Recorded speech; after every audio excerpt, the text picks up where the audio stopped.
A ver, pensemos en algo que puede tener en común una aurora boreal con esas luces espectaculares en el cielo y el imán que tenemos pegado en la nevera.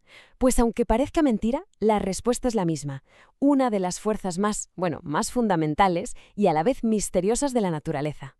Así que en esta explicación vamos a meternos de lleno a desentrañar el magnetismo. Haremos un viaje, desde esos orígenes un poco enigmáticos hasta ver cómo, a día de hoy, lo hemos llegado a dominar en prácticamente toda nuestra tecnología. Pero para entender bien esta fuerza, lo primero es lo primero.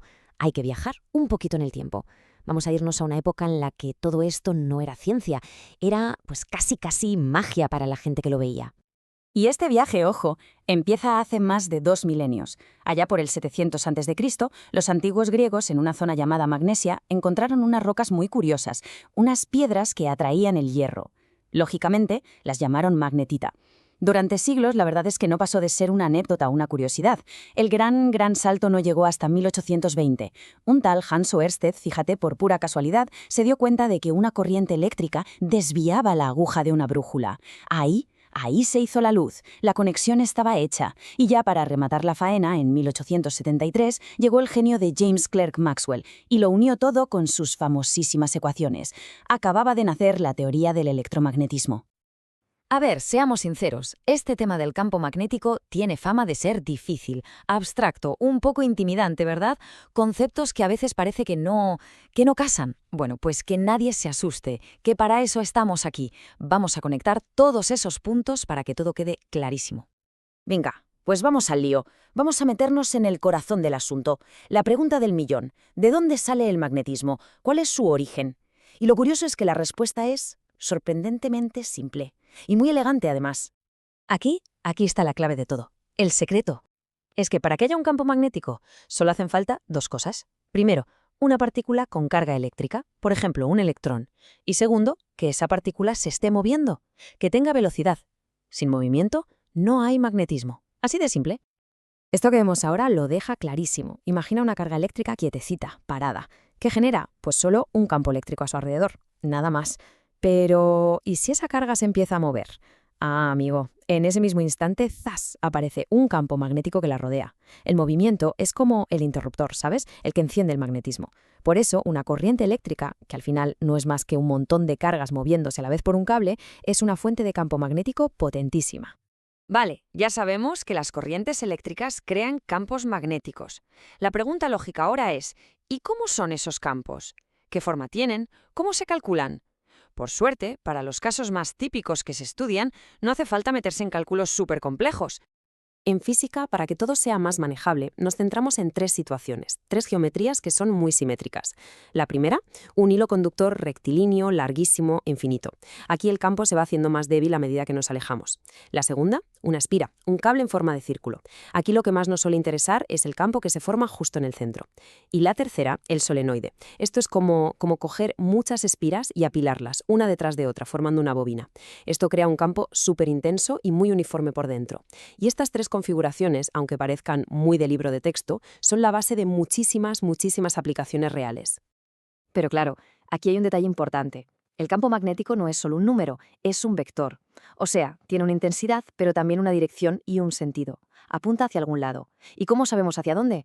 Pues para visualizar esto, que al final es invisible, tenemos un truco genial. La regla de la mano derecha. Es una herramienta súper práctica, de verdad. Imagina que agarras el cable.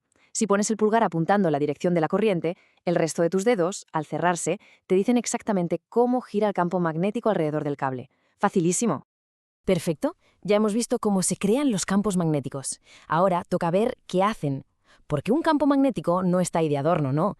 Interactúa con lo que le rodea y lo hace ejerciendo una fuerza muy particular. Y esa es la famosa fuerza de Lorentz. Tiene una cosa que la hace única, y es que siempre actúa de forma perpendicular. A ver si me explico. Si tenemos una carga que se mueve en una dirección y el campo magnético apunta en otra, la fuerza no va ni para adelante ni en la dirección del campo, sino que empuja en una tercera dirección, perpendicular a las otras dos. Es un poco antiintuitivo, ¿verdad? Pues es justo esta fuerza lateral la que consigue que los motores eléctricos giren.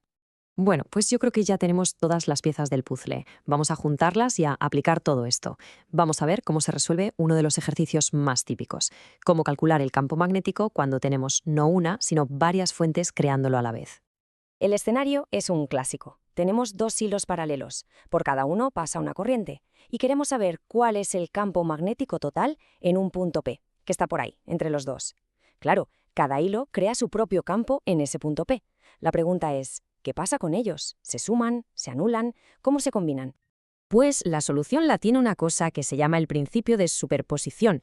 El nombre suena un poco rimbombante, pero la idea es de lo más sencilla. El campo total es simplemente la suma de los campos que crea cada hilo por separado.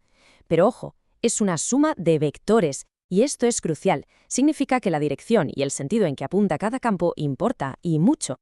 El proceso para resolverlo es muy metódico. Hay que ir paso a paso. Primero, nos olvidamos de que existe el hilo 2. Calculamos el campo que crea el hilo 1 en el punto P, su valor con la fórmula y su dirección con la regla de la mano derecha. Bien, ahora hacemos lo contrario. Nos olvidamos del hilo 1 y repetimos el proceso exactamente igual, pero para el hilo 2. Una vez que tenemos los dos campos, B1 y B2, llega el paso final, la suma vectorial, que no es más que ver si apuntan al mismo sitio, en cuyo caso se suman sus valores, o si apuntan en sentidos opuestos, y entonces se restan. Y el resultado de esa suma es un único vector, el vector del campo magnético neto. Ese vector final nos da toda la información, nos dice exactamente cuál es la intensidad y hacia dónde apunta el campo magnético total en ese punto concreto del espacio.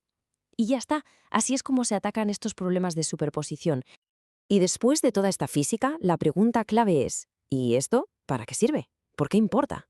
Pues importa y mucho, porque el magnetismo está literalmente en todas partes. Es el corazón de los motores eléctricos, es lo que permite guardar gigas y gigas de información en un disco duro. Y si nos vamos a una escala planetaria, el campo magnético de la Tierra, la magnetosfera, es un escudo gigante invisible que nos protege del viento solar. Y de hecho, cuando esas partículas del Sol chocan contra nuestro escudo, ahí es cuando vemos esas maravillas que son las auroras. Fíjate en esta cita de James Clerk Maxwell, que no es cualquiera, es el tipo que unificó la electricidad y el magnetismo. Viene a decir que la verdad científica se puede presentar de muchas formas para que la entiendan mentes distintas. Y es una gran verdad. La clave no es solo saber algo, sino encontrar la manera de contarlo para que conecte con los demás.